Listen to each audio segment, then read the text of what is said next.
My dear friends வணக்கம்.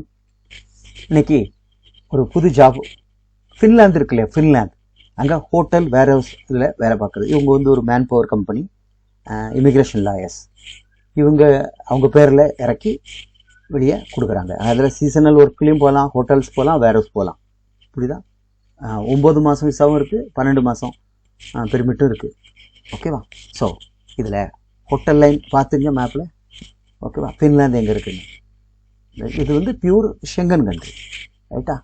இது வந்து கடலை ஒட்டி இருக்கிறதுனால கொஞ்சம் குளிர் அதிகம். ஓகே, இதுவும் நார்வேயும் அப்படி தான் இருக்கும் அப்படின்னு சொல்லுவாங்க. ஸோ இதுக்கு ஜாப் டீட்டெயில் என்னென்னா, உங்களுக்கு இந்தியா, பங்களாதேஷ், நேபாள்காரங்க போகலாம். ஓகே, இதில் என்ன ஜாப் வச்சுருக்காங்கன்னா, ஹெல்ப்பர், கிளீனர், சேல்ஸ் லைனில் இருக்கவங்க, கேஸ் ஸ்டேஷன் எல்லாம் ஹோட்டல் லைன் தான். அப்புறம் லோடிங் அன்லோடிங் வந்து வேர் ஹவுஸில் வரும். செக்யூரிட்டி வந்து 2 இடத்துக்கு வரும். Store keeper, cashier, electrician, helper எல்லாமே. சம்பளம் வந்து பரவாயில்ல. ஓகே, எப்படியும் 1500 கன்ஃபார்ம், அதுக்கு மேலே கிடைக்கும். இவங்க 8 ஹவர்ஸ் டியூட்டி இங்கே கன்ஃபார்ம். 5 நாள் தான் வேலை, ஆனால் இவங்க 6 நாள் கொடுக்குறாங்க. அதை சேர்த்தா மாத சம்பளத்தில் சொல்லியிருக்காங்க. ஓகே, ஆரம்பத்தில் போனோடனே ட்ரைனிங் இருக்கும். இப்போ 8 ஹவர்ஸ் டியூட்டி ஓவர் டைம் இருக்கிறதுனால மேலே சேலரி அப்படி தான் 1092, 1100 வைப்போம். அது பேசிக் சேலரி 8 ஹவர்ஸ் டியூட்டிக்கு. அப்போ மீதி உள்ளது ஓவர் டைமுக்கு, அது 2-3 மணி ஏதோ ஒரு கணக்கு இருக்கும். 1637. ஓகே, சரி, 1500 தான் வைப்போங்க. இதில் ஃபுட் அகாமடேஷன் இருக்குது. ஓகே, சரி. எலிஜிபிலிட்டி 20லேருந்து 45 வயசுக்குள்ள. ஃப்ரெஷர்ஸ், எக்ஸ்பீரியன்ஸ் யார் வேணா ஓகே. ECNR, ECR எடுக்கலாம். கண்டிப்பாக police clearance certificate must. Okay, freshers வரலாம், ஒன்றும் பிரச்சனை இல்லை. கீழே வேக்சினேஷன் ரெக்கார்டுன்னு இருக்குது. அதுக்கு இப்போல்லாம் வேக்சினேஷன் கிடையாது. தேவைப்பட்ட மெடிக்கல் ரிப்போர்ட் அது பயோமெட்ரிக்கில் கிடைக்கும். அது எப்படின்னு பார்த்துக்கலாம்.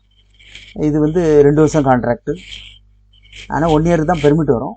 நம்ம இன்னொரு வருஷம் ரெனியூ பண்ணிக்கலாம். நம்ம அதுக்குள்ளே வேறு இடம் கிடச்சா மாறிக்கலாம். இந்த சேலரியே 2வது வருஷம் 2000 ஈரோ டச் ஆகிரும். ஃபஸ்ட் இயர் போகும்போது இல்லையா. அது பிறகு இவங்ககிட்டே சேலரி கூடும். அதாவது 15% வருஷத்துக்கு 10 to 15% ஹைக் உண்டு. அப்போ 10%னா அது உங்களுக்கு 150 ஈரோ குடிக்கும் இல்லையா. சப்போஸ் இதுலேருந்து NOC வாங்கிட்டு வெளியே போனோம்னா பெர் அவர் ஒரு மணிக்கு இவ்வளவுன்னு இருக்குது. அது நல்ல சேலரி. அது 2000. அங்கே இருக்கிறவங்க 2-3 வருஷம் பே ஆச்சுன்னா அவங்க சேலரி எவ்வளோ சம்பாதிக்கணும்னு யாருக்கும் சொல்ல மாட்டாங்க, தெரியாது. புரியுங்களா? அது 2-2.5 லட்ச ரூபா வாங்குவாங்க. ஆரம்பத்தில் போகும்பொழுது தான் நீங்கள் பார்ப்பீங்க சம்பளம் எல்லாம் ரொம்ப மகா மட்டமாக இருக்குது.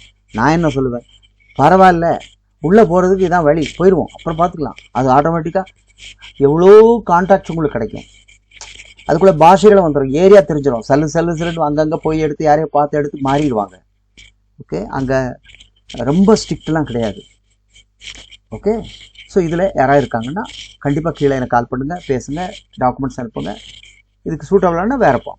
ஓகே, இதுக்கு வேலை 480 கிட்ட வரும். ஓகேவா? அட்வான்ஸ் இருக்குது. சரி.